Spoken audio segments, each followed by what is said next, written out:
Ya, selamat pagi menjelang siang. Bahagia sekali kembali kita berjumpa lagi. Kali ini Novi menyapa Anda untuk kebersamaan kita di Jaksa Menyapa. Seperti biasa di hari ini, setiap hari Selasa dan Kamis begitu, kita berdiskusi atau berdialog bersama Kejaksaan Negeri. Kali ini kita kedatangan tamu dari Kejaksaan Negeri Tomohon begitu.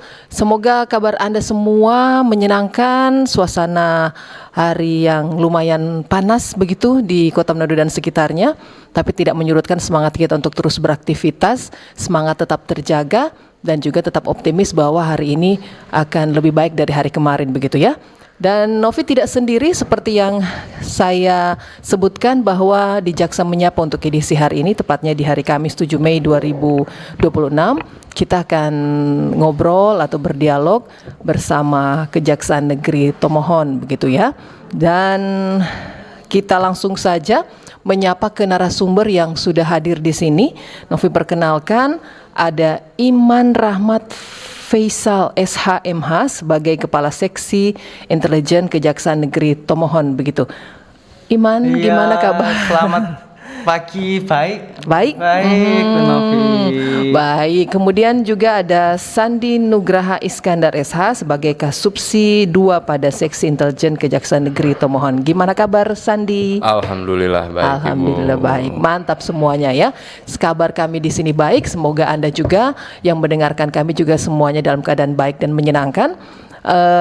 Seperti biasa juga Anda yang ingin bergabung bersama kami, nanti akan ada sesi tanya jawab bersama narasumber di sini.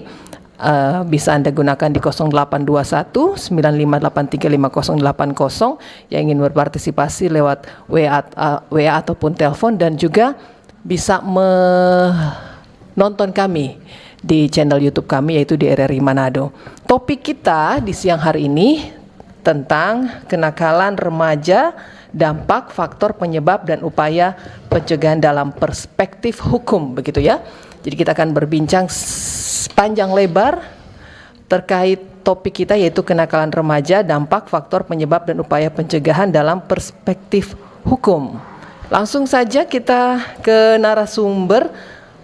Kira-kira siapa yang dulu mau menjawab ini terkait pengertiannya saja dulu deh ya, yang ringan-ringan tentang kenakalan remaja itu seperti apa. Nah, baik, untuk pertama-tama mungkin saya jelaskan terlebih dahulu kaitan kenakalan remaja.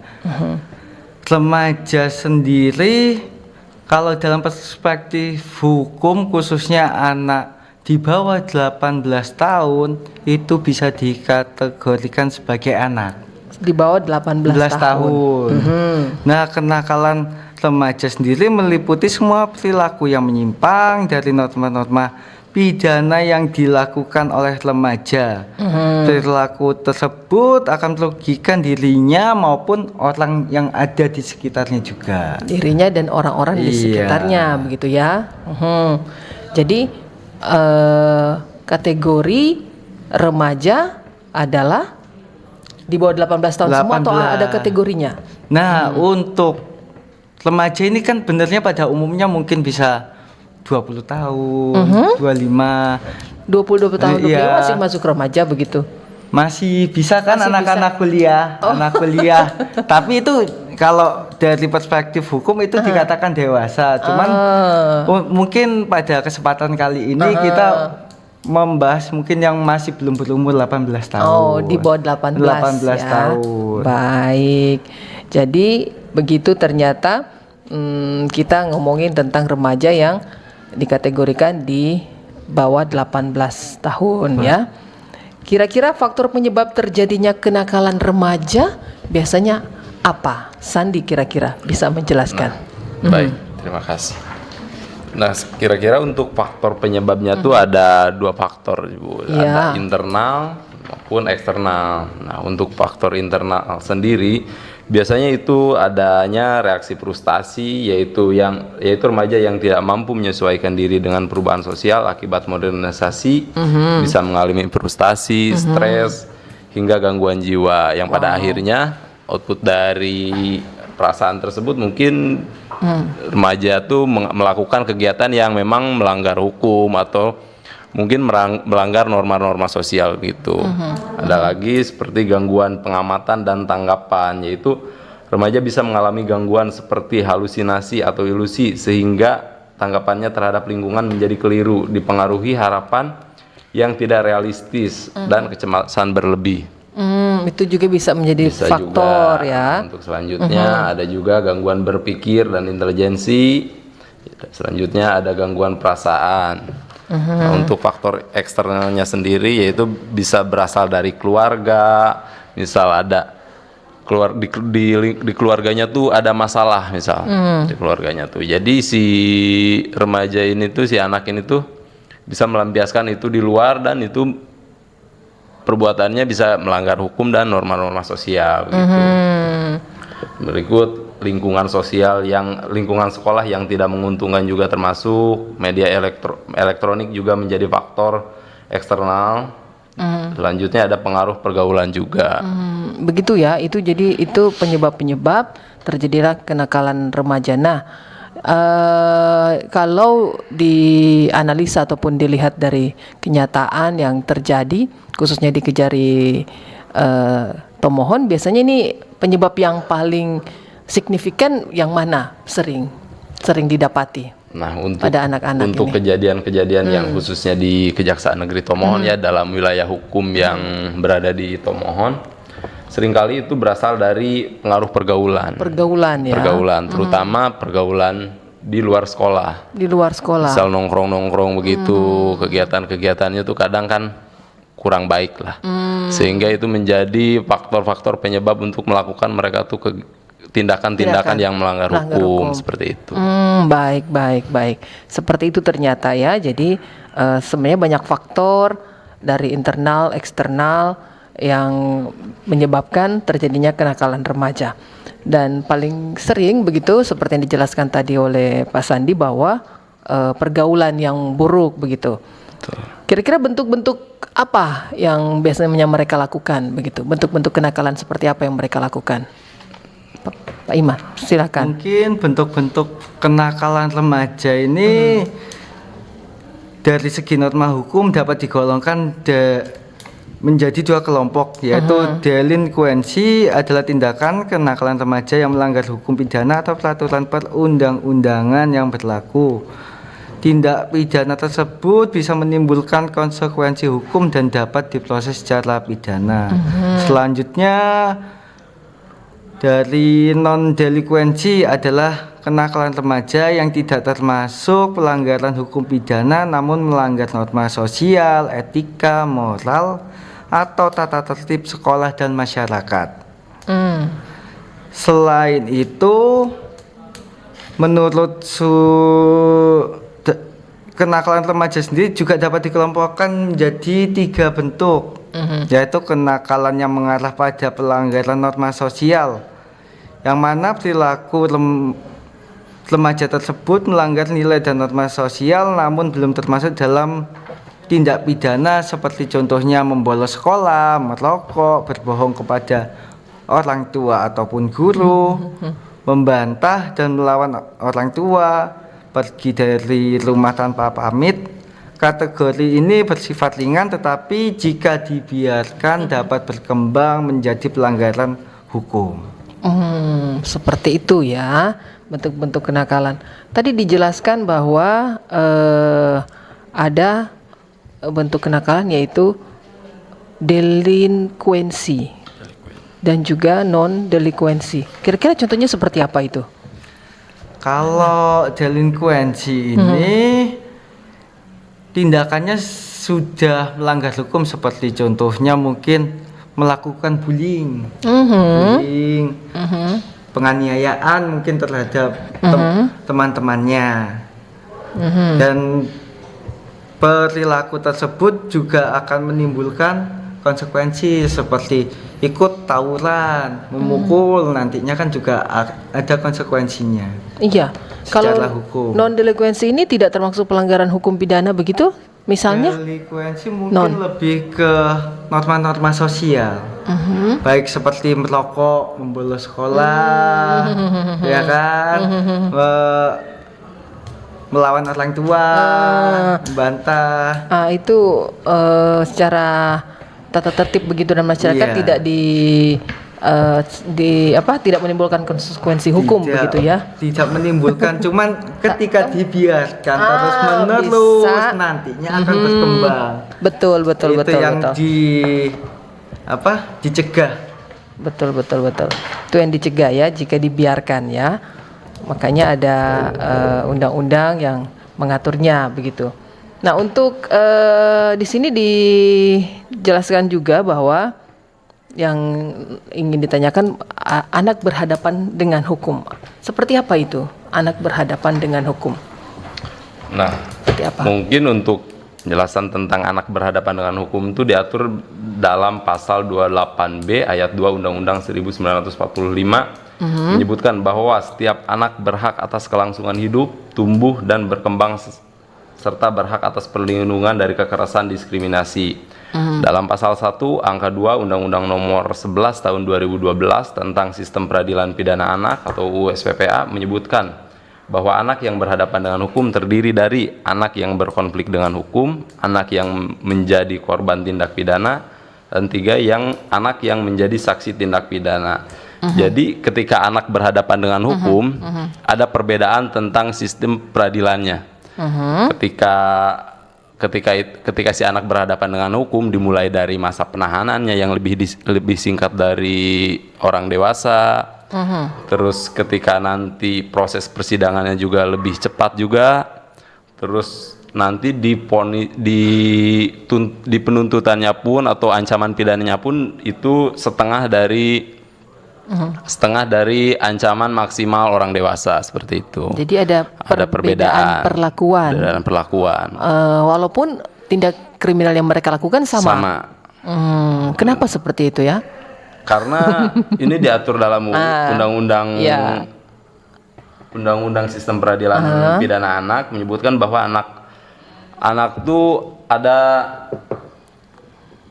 berhak atas kelangsungan hidup, tumbuh dan berkembang serta berhak atas perlindungan dari kekerasan dan diskriminasi. Artinya kan ini anak tuh masih dalam tahap proses peremajaan pendewasaan, intinya masih bisalah intinya diberi kesempatan begitu ya? kedua gitu. Jadi sama seperti beberapa kali kejadian di kompleks begitu, kasus pencurian toh, kok udah bilang kata ya di bawah umur tuh, masih anak-anak. Jadi dong sebebas ulang seperti itu. Nah itu Dia di bawah 18 tahun, no, masih SMA tuh begitu dong. Nah, bagaimana untuk seperti itu? yang masih di bawah, kan di sini tuh diatur dari di undang-undang ini tuh diatur dari yang usia 12 sampai 18 tahun. Nah, sebetulnya kalau dari usia 12 sampai 18 tahun itu pun betul dikategorikan masih anak. Namun untuk proses peradilannya itu masih bisa diproses sehingga dilakukan hukuman pidana nantinya. Namun jika itu kurang dari 12 tahun itu umurnya dan anaknya melakukan misal tindak pidana, itu lebih direkomendasikan untuk dikembalikan kepada orang tuanya atau dilakukan pembinaan lain-lain. Begitu ya yang terjadi ya, direkomendasikan untuk dikembalikan ke orang tuanya. Nah, izin menambahkan Mbak Novi terkait Bisa dekatkan dulu dengan mic. Semisal ada tetap intinya mungkin dari korban pengen terus tetap melanjutkan ke proses lebih lanjut di Undang-Undang Sistem Peradilan Anak, yaitu Undang-Undang 11 tahun 2012 ini mengatur juga setiap tahapan ini untuk dilakukan diversi. Diversi ini seperti halnya restoratif justice pada orang dewasa. Jadi setiap tahapan pasti akan kita upayakan damai, baik di kepolisian, di kita maupun di pengadilan. Tapi ada syaratnya ini. Syaratnya? Syaratnya sebagaimana pasal 7 ayat 2 dengan syarat perbuatan itu bukan pengulangan tindak pidana dan juga ancaman di bawah 7 tahun. 7 tahun. Gitu. Jadi maksudnya bukan mengulang-ulang. Iya, berkali itu bukan dilakukan. perbuatan kedua kali. Nah, baru pertama kali melakukan tindak pidana dan juga ancamannya di bawah 7 tahun. Jadi kalau mereka bisa negosiasi begitu dengan pihak keluarga. Enggak, kita selaku aparat hukum wajib untuk melakukan diversi itu. Maupun itu nanti berhasil atau gagal, tapi pasti akan ditawarkan. Begitu ya. Iya. Ternyata begitu ada perlakuan khusus untuk anak-anak begitu ya. Kalau dijelaskan juga bahwa sistem peradilannya ini, sistem peradilan pidana anak, bahwa di sini dijelaskan wujud proses atau tahapan peradilan anak dalam perkara pidana melalui criminal justice sebagai bentuk penegakan hukum pidana terhadap anak yang meliputi tahapan penyidikan dan bla bla bla. Tetap juga diproses berarti ya, seperti orang dewasa. Prosesnya tetap akan berbeda. Seperti kita dalam menyidangkan pelaku anak. Anak yang berhadapan dengan hukum ini, kita pasti tidak akan memakai toga. Baik jaksa, hakim, semua yang terlibat di persidangan tidak akan memakai seragam. Pada intinya kan anak ini seperti yang dijelaskan Pak Sandi tadi masih berkembang. Mereka juga penerus generasi bangsa juga nantinya. Dan agar utamanya tidak menjadi traumatik ke psikis untuk anak. Oh, ada pertimbangan-pertimbangan seperti itu ya. Itu pun sudah diatur oleh undang-undang untuk tata caranya. Betul. Kemudian kalau di Tomohon sendiri untuk anak yang berhadapan dengan hukum, apakah banyak ditemui kasus anak-anak begitu yang berhadapan dengan hukum? Nah, untuk di Tomohon sendiri itu lumayan banyak, sehingga sehingga pembawaan materi ini tuh menjadi salah satu faktornya adalah kami banyak menemui ya kasus-kasus tindak pidana yang dilakukan oleh anak di bawah umur gitu Bu. Seperti kayak kan banyak acara-acara gitu ya di Tomohon tuh ya. Betul, acara. Kayak mereka tuh Bakumpul begitu. Terus kumpul-kumpul tuh terus kayak melakukan hal-hal yang memang melanggar hukum seperti ribut-ribut di jalan gitu-gitu, sehingga hal tersebut tuh menjadi faktor kami membawa pembahasan ini di program kali ini gitu Bu.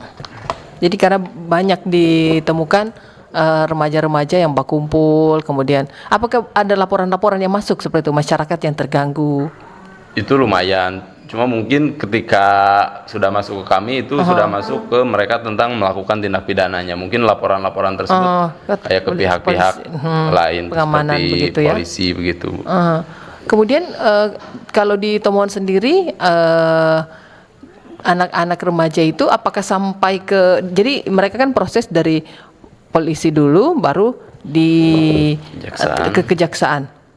Apakah pernah mengalami ada anak-anak yang melakukan tindak pidana pembunuhan atau miras atau seperti apa? Untuk anak-anak yang melakukan tindak pidana sehingga harus diproses hukum itu lumayan sering kalau untuk di Tomohon. Sehingga ya kami selaku aparat penegak hukum melakukan tindakan preventif seperti ini nih contohnya Bu. Dan itu kayak membuat keresahan juga di masyarakat kan. Seperti itu. Apakah kasus-kasus yang sampai ke sidang begitu kejaksaan ada upaya-upaya apa yang dilakukan sehingga dorang betul-betul menerima seperti yang ada di undang-undang begitu? Seperti yang Bapak kasih intel tadi bicarakan bahwa setiap proses yang kita tangani mulai dari penyidikan, penuntutan, prapenuntutan sampai penuntutan hingga eksekusi, kami melakukannya dengan cara humanis. Kalau mungkin ini terhadap bukan cuma ke anak, mungkin tapi ke anak dilakukan dengan lebih humanis seperti tadi yang Pak Kastel bilang bahwa di persidangan pun kita tidak memakai atribut seperti toga, baik itu jaksa, hakim maupun advokat, dan itu bisa membuat si anak terhindar dari traumatik itu kan. Nyaman begitu ya. Yang mana ketika dilakukan proses putusan pidana nantinya si anak atau keluarganya lebih ke menerima atau legowo lah dengan putusan tersebut. Jikalau dalam putusan pidana diterima oleh keluarga, untuk korban apakah juga mereka biasanya legowo dengan putusan biasanya? Kalau itu bermacam-macam sih, tergantung psikologis anaknya. Ada juga yang kadang menghindar dari proses eksekusi kan. Ketika adanya putusan dari pengadilan, kami selaku jaksa eksekutor wajib mengeksekusi hal tersebut. Namun ada beberapa mungkin anak yang memang merasa kaget atau tidak siap atas apa yang diterimanya. Mereka kadang ada melakukan upaya perlawanan atau sering kabur lah gitu. Belum lagi orang tua yang bela begitu tuh. Belum lagi orang tuanya. Tantangan untuk kalian berarti ya. Betul sekali. Dalam menghadapi hal-hal seperti ini, apalagi kalau lari atau putusan kong orang tua lebela seperti itu ya, tantangan. Baik, kita buka nanti line telepon sekali lagi. Anda boleh bergabung bersama kami di 0821 9583 5080 untuk yang ingin bertanya di WA dan telepon. Kami buka, kemudian juga yang ingin komen di channel YouTube kami di RRI Manado boleh juga.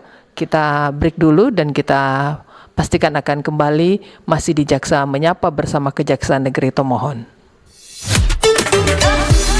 Kanal informasi dan inspirasi Pro 1.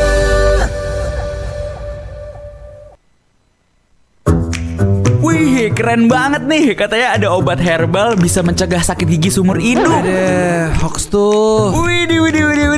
Ini juga keren nih. Ada sumber energi baru PLTH, pembangkit listrik tenaga hampa. Iya, itu juga hoax kali. Lu bacanya apaan sih? Aduh, pantesan portal abal-abal lu baca. Kalau mau baca berita yang lengkap tapi udah verified, mulai dari berita nasional, internasional, olahraga, gaya hidup sampai hiburan, lu cukup klik rri.co.id. Di situ lu juga bisa streaming RRI digital. Aduh, makanya cek-cek dulu biar gak kegocek di rri.co.id.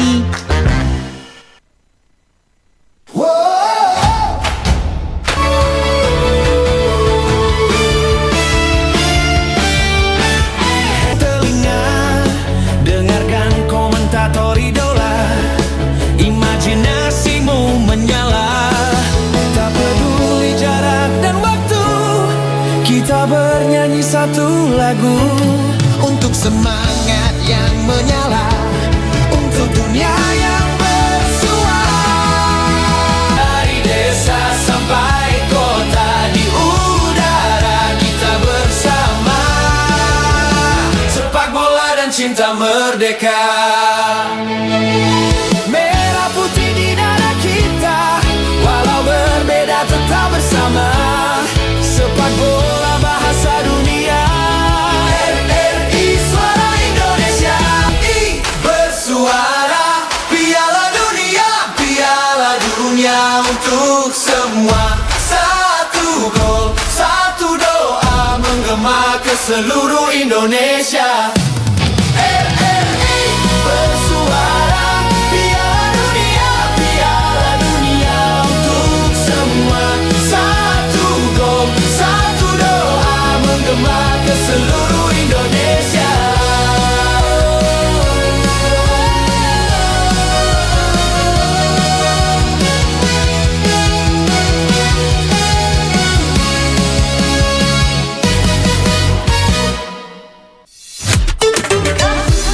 Kanal informasi dan inspirasi Pro 1. Terima kasih Anda masih mendengarkan kami di RRI Programa 1 Manado. Kemudian juga Anda juga masih menyaksikan kami di channel YouTube kami di RRI Manado untuk program kita Jaksa Menyapa untuk edisi Kamis 7 Mei 2026 ini bersama Kejaksaan Negeri Tomohon. Masih bersama Novi di sini ada Pak Iman Rahmat Faisal sebagai Kepala Seksi Intelijen Kejaksaan Negeri Tomohon, kemudian juga ada Sandi Nugraha Iskandar SH sebagai Kasubsi 2 pada Seksi Intelijen Kejaksaan Negeri Tomohon. Anda juga masih kami ajak untuk bergabung di 0821 95835080 jika ingin bertanya langsung tentang topik kita siang hari ini, yaitu kenakalan remaja, dampak, faktor, penyebab, dan upaya pencegahan dalam perspektif hukum. Jadi topik ini diangkat oleh Kejaksaan Negeri Tomohon karena ditemui banyak permasalahan, banyak tindak pidana, banyak kasus yang terjadi pada remaja, begitu ya. Jadi diangkat topik ini agar supaya kita lebih paham dan juga para remaja juga bisa lebih tahu untuk jika terlibat dalam hukum seperti apa, begitu ya. Begitu juga jika Anda ingin bergabung, sekali lagi silakan saja, kami sudah buka untuk kesempatan di line telepon, juga di WA siang hari ini. Kita ke Malalayang dulu, ada yang ingin bertanya dari Randy Akmal Madia. Banyak anak sekarang malah menilai dirinya keren dan bangga jika melakukan pelanggaran hukum. Perlunya ditinjau ulang perkara perlindungan anak. Anak tersebut sudah mengambil nyawa orang lain, namun hukum tidak sebanding dengan tindakan yang telah dia lakukan karena telah mengambil nyawa orang.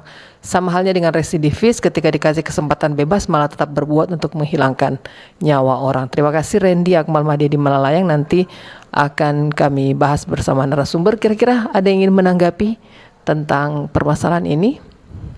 Nah, untuk terkait permasalahan ini muncul, inilah pentingnya kita seperti menyajikan kaitan materi kaitan anak-anak ini. Kadang mereka sendiri melakukan bukan dari dirinya sendiri, karena dorongan dari lingkungan, pertemanan, seperti itu. Jadi merasa keren dan bangga. Keren, bangga. Cuman ya balik lagi untuk penerapan apabila anak ini melakukan suatu tindak pidana, kita mengacu pada Undang-Undang 11 tahun 2012 tentang 2012. sistem peradilan pidana anak. Karena itu mengatur secara khusus. Kenapa kita nggak mengikuti mungkin KUHP dan KUHP? Itu karena kita secara hukum ada gium sendiri, spesialis, delegat, lagi generali. Apabila ada aturan mengatur secara khusus, kita akan menyampingkan aturan yang secara umum dulu. Dan balik lagi seperti dijelaskan Pak Sandi tadi, ancaman untuk pelaku anak yang melakukan tindak pidana ini, ancamannya setengah dari ancaman maksimal hukuman orang dewasa. Jadi memang sudah teratur dan diatur, begitu ya, setengah dari orang dewasa seperti yang diatur khusus untuk anak remaja, begitu.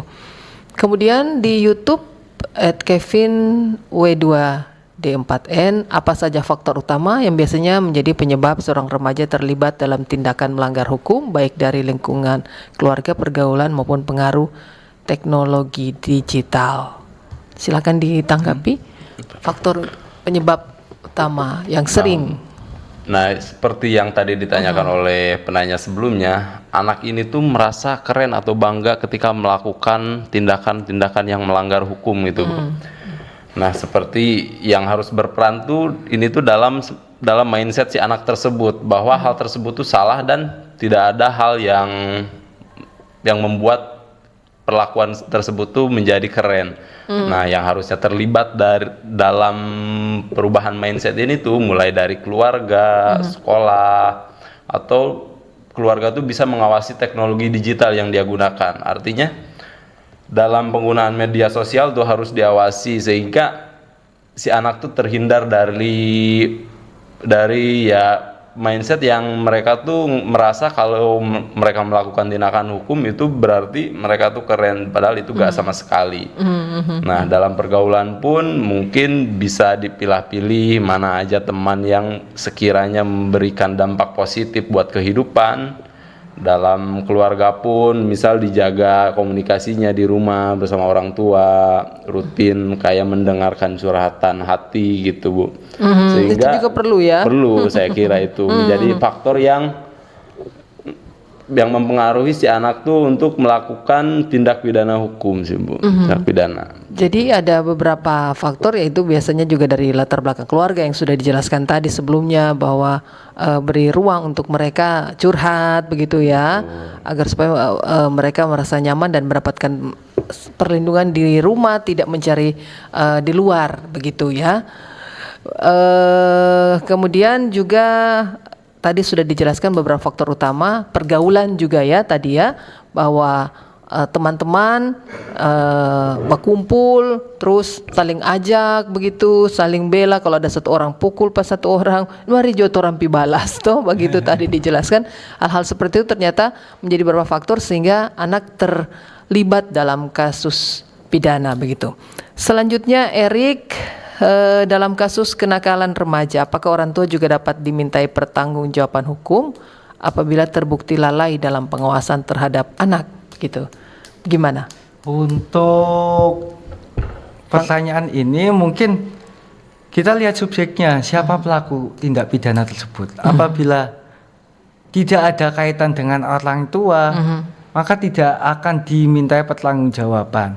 Namun ketika orang tua memang ada kelalaian seperti tidak mengawasi membiarkan atau tidak merawat anak itu, bertanggung jawab. Bisa juga. Mungkin secara sosial, untuk secara hukumnya enggak. Kita balik lagi ke subjeknya. Siapa yang melakukan? Siapa yang melakukan?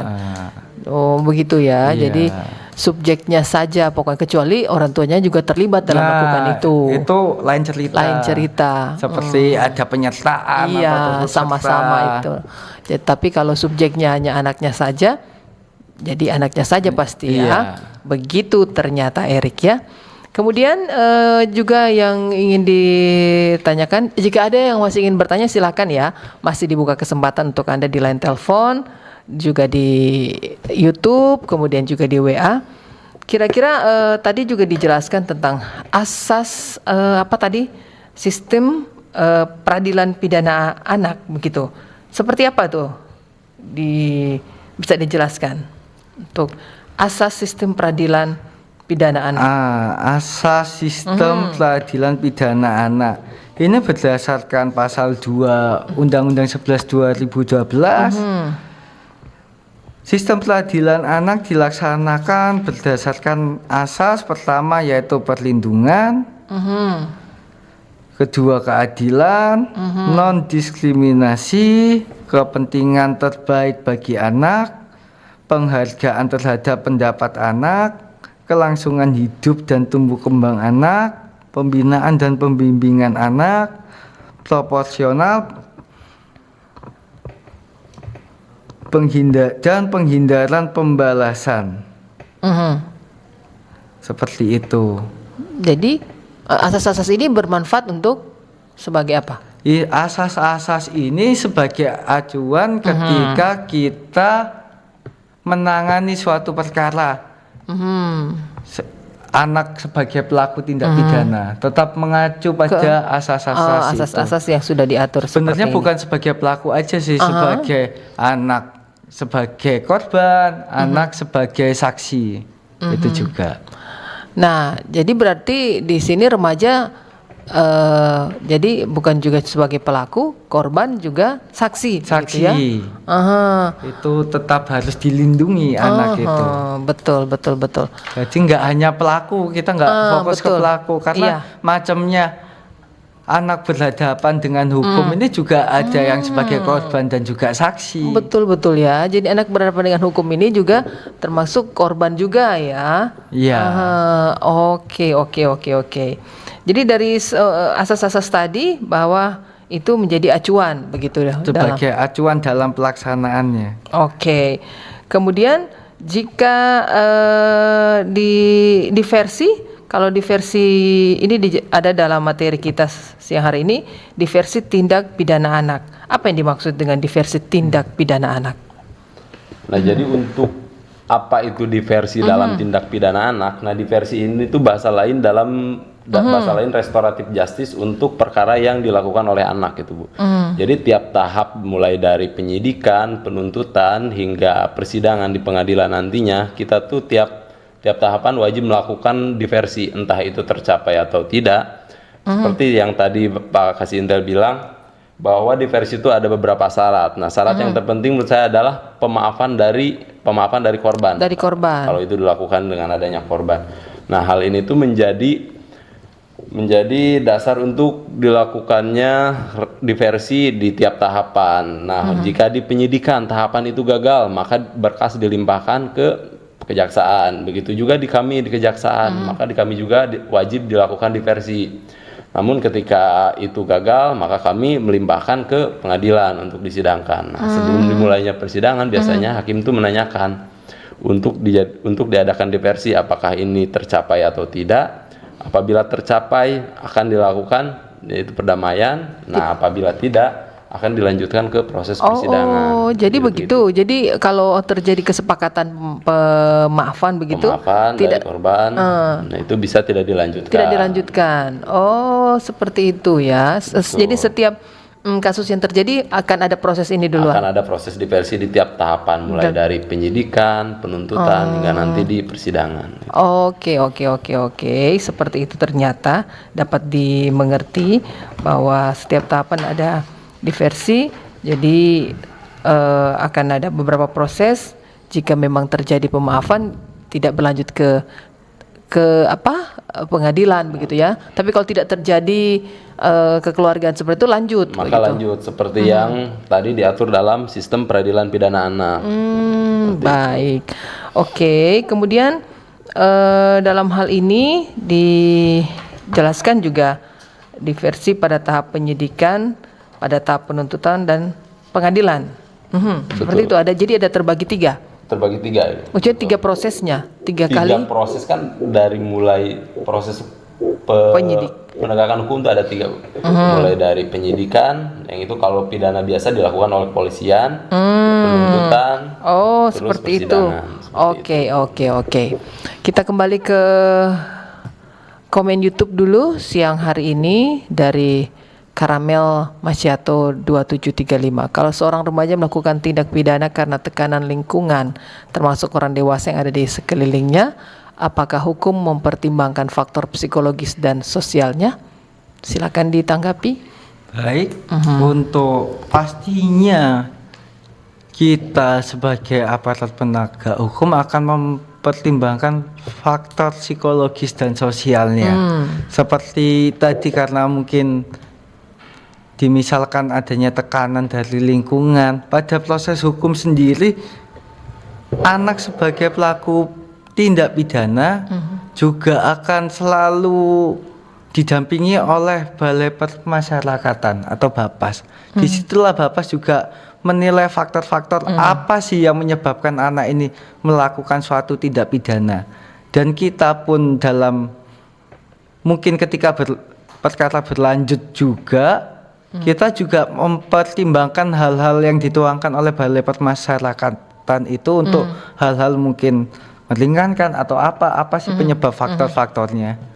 Tetap Seperti ada itu. pertimbangannya Ada ya. pertimbangan. Tetap ada pertimbangan untuk psikologis dan sosialnya, tetap ada juga Bapas yang mengawal begitu ya. Jadi tetap akan ada pertimbangan itu.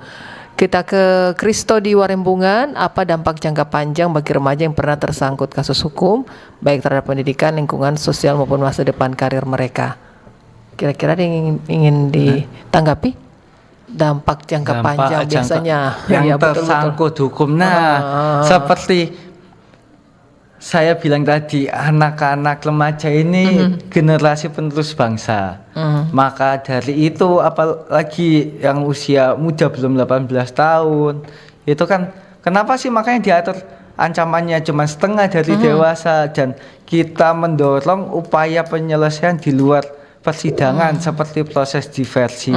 Kita tidak ingin ya itu rasa traumatik mereka jadinya saya masuk gini-gini dan kadang juga kita juga dapat melakukan penuntutan seperti kerja sosial, apalagi dengan sekarang kan hukum pidana bukan hanya sekedar pembalasan, orang ini harus masuk, tapi ada sekarang juga hukuman kerja sosial, seperti itu untuk pandangan sekarang. Baik, jadi bukan hanya punya masuk atau apa tuh, jadi ada beberapa hal yang sudah diajarkan agar supaya tidak melakukan hal itu lagi, begitu ya. Kita masih akan sama-sama untuk sesi terakhir kita di Jaksa Menyapa untuk edisi hari ini. Pastikan terus bersama kami, jangan kemana-mana, kita break dulu dan kita akan kembali setelah yang berikut ini. Kanal informasi dan inspirasi Pros 1. Mam, terdoi dong. Oh, dodo anak ngapa cira ngapa mama ini ada kono di kunja kalau keluar doye mancari kasiang yang kurang sasadiki ngana minta. Jadi anak muda yang cuma angkat kaki dudu banyak sebenarnya yang boleh ngoni mau baking kasiang anak. Ngana cuma mau dudu minta buka tangan ingat lebih baik tangan di atas daripada tangan di bawah. Mencari nggak perlu jauh-jauh banyak. Apa perlu jadi mama? Orang mau usaha mau jual kacang tore ini anak supaya itu doi tore mau masuk pakai otak ya. Kesuksesan tidak lahir dari keberuntungan, melainkan dari kerja keras dan ketekunan.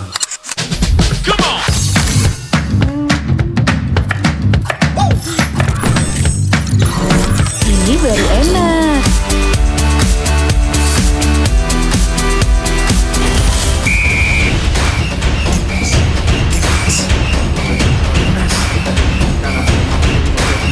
Bentar mi. Ini ada makanan dari luar jarinya. Ngapain sih, Pi? Ganggu aja. Lepaskan tengah. Masuk. Luar biasa selesai dari Witan Sulaiman. Mami, papi, aku baru aja diinterview di Pro 2 FM. Jadi F&B sekarang tuh macam-macam. Kalau sekarang kan COVID-nya udah banyak. Ini baru enak. Aku di Pro 2. Tapi, Mau baca berita dulu. Aku di Pro 2. jangan rebutan.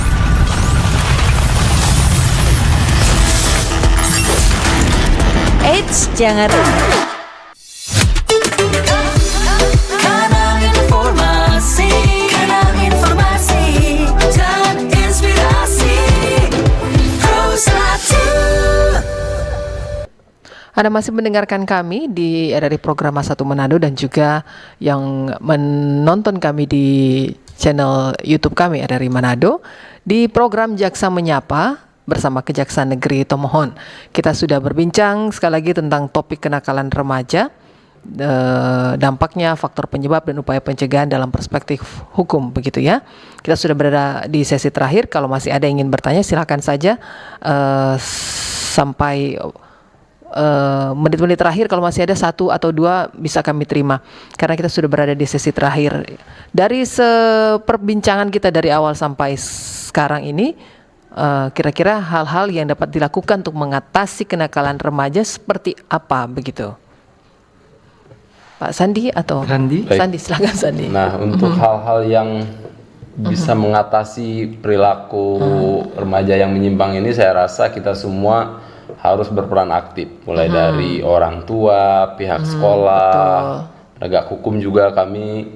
Jadi kami selaku penegak hukum intinya kami tidak melulu melakukan tindakan penegakan hukum, tapi kami juga dirasa wajib melakukan tindakan preventif, mulai dari kami sering melakukan, ada program dari khususnya Intel itu tuh ada jaksa masuk sekolah. Nah, hal yang kayak gini tuh kami lakukan sebagai upaya tindakan preventif untuk mencegah hal-hal yang tidak diinginkan oleh yang dilakukan oleh remaja gitu Bu. Nah, mulai dari orang tua, bisa dari pendekatan secara orang tua dan anak di rumah yang lebih dekat lagi, sehingga anak tuh terhindar dari pergaulan-pergaulan yang memang akan menjerumuskan ke hal-hal yang nggak baik. Nah, untuk di sekolah sendiri, mungkin itu bisa diterapkan pelajaran-pelajaran tentang norma-norma pelajaran tentang norma-norma lebih ditingkatkan lagi, sehingga si anak terbentuk mindsetnya tuh kalau melakukan tindak pidana itu betul-betul salah. Betul salah, betul ya. Jadi beberapa hal-hal yang dapat dilakukan dari peran orang tua seperti dijelaskan tadi, kemudian juga di sekolah juga perlu dukungan agar supaya anak-anak termotivasi bahwa melakukan tindakan melanggar hukum itu sangat-sangat tidak baik begitu. Di sesi terakhir kira-kira dari Bapak berdua ini ada yang ingin ditambahkan atau disampaikan himbauan atau pesan-pesan untuk pendengar di manapun sedang mendengarkan kami? Silakan Pak Iman. Mungkin kalau dari saya ya balik lagi agar benernya anak ini kan nggak hanya di rumah, di sekolah, butuh dukungan juga dari sekolah. Sekolah ini kan ibarat rumah kedua juga bagi anak, karena mereka kan mulai pagi mungkin sampai siang menghabiskan waktu juga di sekolah.